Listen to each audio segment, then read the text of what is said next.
guys, this is second lecture of economics chapter money and credit. इस lecture में हमारा topic होगा money as a medium of exchange. तो फिर आइए let's start the topic.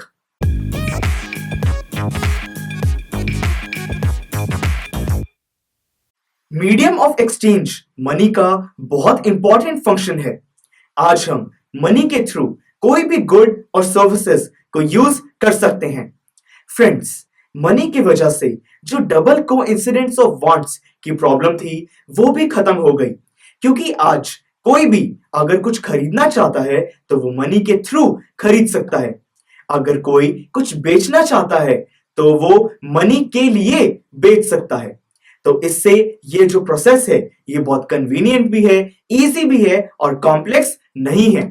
So guys, एक फायदा और है कि मनी की वजह से आज लोग सही बिजनेस डिसीजंस ले सकते हैं।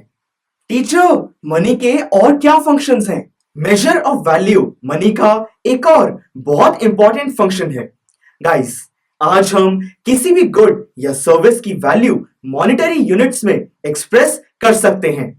फॉर एग्जाम्पल, आज हम कह सकते हैं कि शुगर 10 रुपीज केजी है, यानी कि हम शुगर की वैल्यू को मॉनेटरी यूनिट्स में एक्सप्रेस कर रहे हैं।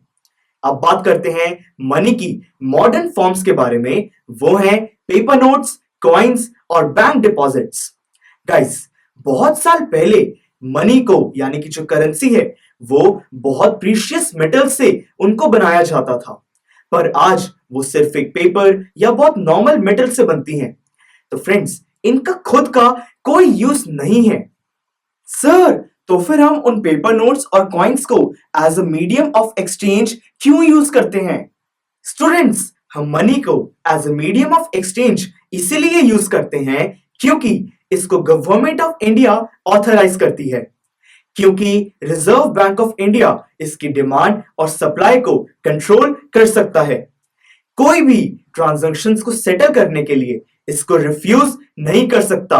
और आज हर गुड और सर्विस की वैल्यू मॉनेटरी टर्म्स में ही एक्सप्रेस की जाती है। सर, ये डिमांड डिपॉजिट क्या होता है? गाइस, लोगों को एक पॉइंट ऑफ टाइम पर ज्यादा करेंसी की जरूरत नहीं होती। डेली नीड्स को फुलफिल करने के लिए थोड़ा ही कैश बहुत होता है। तो जो कैश बच जाता है उसको हम बैंक्स में डिपॉजिट कर देते हैं। जो बैंक्स हैं वो हमारे पैसे को सेफ भी रखते हैं और हमें कुछ इंटरेस्ट रेट भी पे करते हैं। फ्रेंड्स, मेन फीचर ये है कि हम जब चाहें अपने पैसे को बैंक से विड्रॉ भी कर सकते हैं। तो इसीलिए ये जो डिपॉजिट्स हैं हम इनको डिमांड पर विड्रॉ कर सकते हैं, इसीलिए इनको डिमांड डिपॉजिट्स कहा जाता है। टीचर, ये चेक क्या होता है? स्टूडेंट्स, डिमांड डिपॉजिट्स का एक बहुत इंटरेस्टिंग फीचर है, वो है चेक। सपोज कीजिए कि अजय ने पुनीत को 5000 रुपीज देने हैं। जो अजय है उसका बैंक में अकाउंट भी है और उसके पास डिमांड डिपॉजिट भी है 10,000 रुपीज का। तो अजय को बैंक एक चेक देता है। अजय उस चेक को कभी भी ट्रांजैक्शंस के लिए यूज कर सकता है। तो अब अजय को पुनीत को 5000 रुपीज देने हैं। तो इसीलिए अगर अजय के पास कैश नहीं है या उसको चेक से पेमेंट करनी है तो वो उस चेक पे पुनीत का नाम लिखेगा कि पैसा पुनीत को देना है। अब बैंक को नहीं पता कि कितना पैसा देना है, तो इसीलिए जो अजय है वो चेक पर 5000 रुपीज भी लिख देगा। जब पुनीत उस चेक को बैंक में लेके जाएगा तब बैंक उसको 5000 रुपीज कैश दे देगा और वो 5000 रुपीज अजय के डिमांड डिपॉजिट से कम कर देगा। तो यानी कि अजय ने पुनीत को पैसे भी दे दिए बिना कैश के। तो यानी कि ये एक कैशलेस ट्रांजैक्शन थी। सो focus, this was all about this lecture.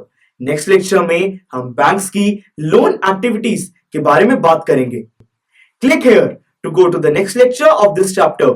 Click here to go to the playlist of this subject. Click on the circle to subscribe so that you never miss an update from PU Stack. Thank you for watching and have a good day.